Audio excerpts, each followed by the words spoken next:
নমস্কার বন্ধুরা, আবার চলে এসেছি নতুন একটা রেসিপি নিয়ে। আজকে করতে চলেছি কচু ফুলের একটা সুন্দর রেসিপি। এই কচু ফুল খেতে খুব সুন্দর হয়। এই যে বন্ধুরা দেখুন কত সুন্দর কচু ফুল। আর এই কচু ফুল আমি জীবনে প্রথম দেখলাম। গ্রামে বাস করি, কিন্তু কচু ফুল দেখার সৌভাগ্য এখনও হয়ে ওঠেনি। কিন্তু সুন্দরবনে বেড়াতে গিয়ে সুন্দরবনের এক অত্যন্ত সরল সাদাসিধে দিদি এই কচু ফুলগুলো আমাদের তুলে দিয়েছেন। অসাধারণ। আগে এই কচু ফুলগুলো আমি কেটে নিচ্ছি। এরকম ভাবে ছাড়াতে আরো সুবিধা হয়। এই যে দেখুন,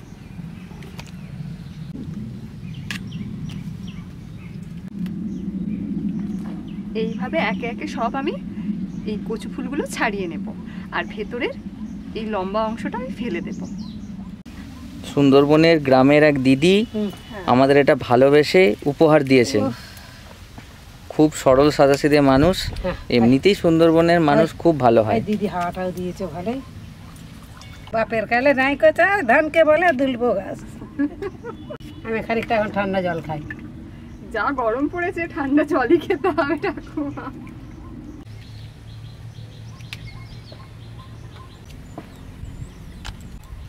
কচু ফুল খেতে জানো তো খুব সুন্দর খেতে হয়।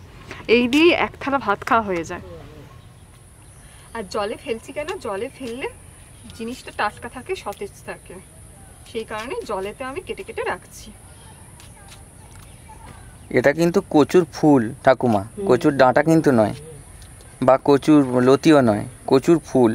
কচুর লতি যে আলাদা। হ্যাঁ হ্যাঁ, কচুর লতি আলাদা, ডাঁটা আলাদা। এবার আমাদের এখানে সচরাচর হয়, কিন্তু আমরা কি করি, অনেকে খায় না। ওরা চিনি না খায়। হ্যাঁ, রান্না কিন্তু অসাধারণ হয়। ঠাকুমা, ওই যে গাছগুলো হাওয়াতে মাথা দোলাচ্ছে, ওগুলো কি বলো তো? হ্যাঁ, চাঁপানোটে শাক। অত বড় বড় হয়ে গেছে। ওর কিন্তু চচ্চড়ি করতে দারুণ ভালো হবে। বড়ি দিয়ে আলু বেগুন দিয়ে চচ্চড়ি করলে খুব সুন্দর। কিন্তু এই চাঁপানোটে শাক কিন্তু কচি অবস্থায় পোস্ত দিয়ে খেতে দারুণ লাগে। এই তো দেখো ঠাকুমা, কত কলমি শাক হয়েছে, একেবারে গরুতে খেয়ে নিয়েছে না একদম। আর এই যে পুঁই শাক, ও প্রচুর পুঁই শাক হয়েছে গো।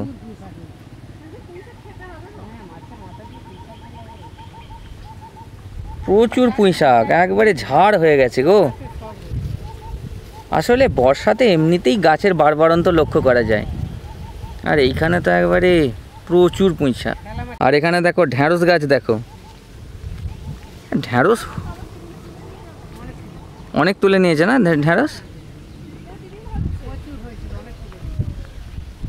এই তো ফুল হয়ে গেছে ঢ্যাঁড়স গাছে। ও, এগুলো কি হলুদ গাছ নাকি? বাহ বাহ, বেশ কিছু ওল গাছও আছে।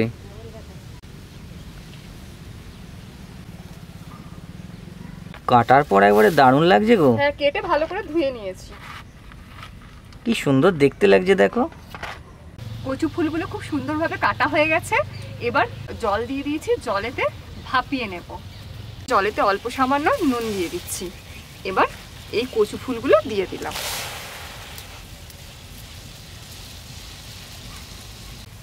অনেক সময় কচু ফুল একটু কুটকুটে হয়, কুটকুটে ভাবটা যাতে না থাকে তার জন্য এক টুকরো লেবু নিয়ে নিয়েছি। এই লেবুটা এই জলেতেই দিয়ে দেব। এবার চাপা দিয়ে দেব, হোক। ঠাকুমা, ঠিকমতো উনুনটা যে কন্ট্রোল করতে পারছো না,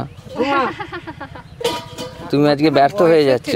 দেখতে পাইনি, ঠাকুমার বয়সটা তো বাড়ছে না কমছে? না না, কে বলে ঠাকুমা তোমার বয়স বাড়ছে? তবে ঠাকুমা ইয়াং রয়েছে। দারুণ লাগছে গো। হ্যাঁ, মাঝে মাঝে নেড়ে দিতে হবে। আর বর্ষাকালে বুঝতেই পারছো চতুর্দিক ভিজে, তাই জন্য উনুনটারও একটু সমস্যা হচ্ছে, ধোঁয়া বেশি হচ্ছে।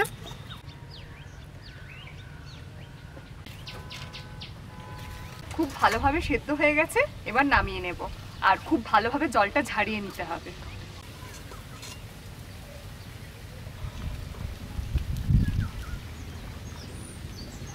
জলটা ঝাড়িয়ে নিলে যদি কুটকুটে ভাব থাকে সেটা চলে যাবে, তাই তো? হ্যাঁ, আর কুটকুটে ভাবটা থাকবে না। এই রেসিপিটা করার জন্য যে যে উপকরণগুলো নিয়েছি সেগুলো হলো, 2 মাঝারি সাইজের পেঁয়াজকে কেটে নিয়েছি, 4 কোয়া রসুন, 2 কাঁচা লঙ্কা আর নুন। তেল বলতে সর্ষের তেল এখানে মেন, একটু বেশি করেই সর্ষের তেল লাগবে। গরম হয়ে গেছে, পেঁয়াজগুলো তেলেতে দিয়ে দিচ্ছি। আর বলে রাখি বন্ধুরা, পেঁয়াজকে খুব খড়া খড়া করে ভাজবেন না, মোটামুটি একটু ভেজে নেবেন তাহলেই হবে।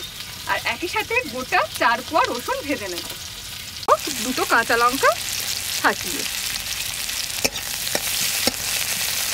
আজ ভাজতে ভাজতে অল্প সামান্য নুন দেব, কিন্তু বলে রাখি নুনটা একটু দেখে শুনে দেবেন, যেহেতু আমি কচু ফুলগুলো সিদ্ধ করার সময় নুন দিয়েছিলাম, তাই অল্প সামান্য দিচ্ছি। পেঁয়াজগুলো মোটামুটি ভাজা হয়ে গেছে, এবার সেদ্ধ করা কচু ফুলগুলো দিয়ে দিচ্ছি।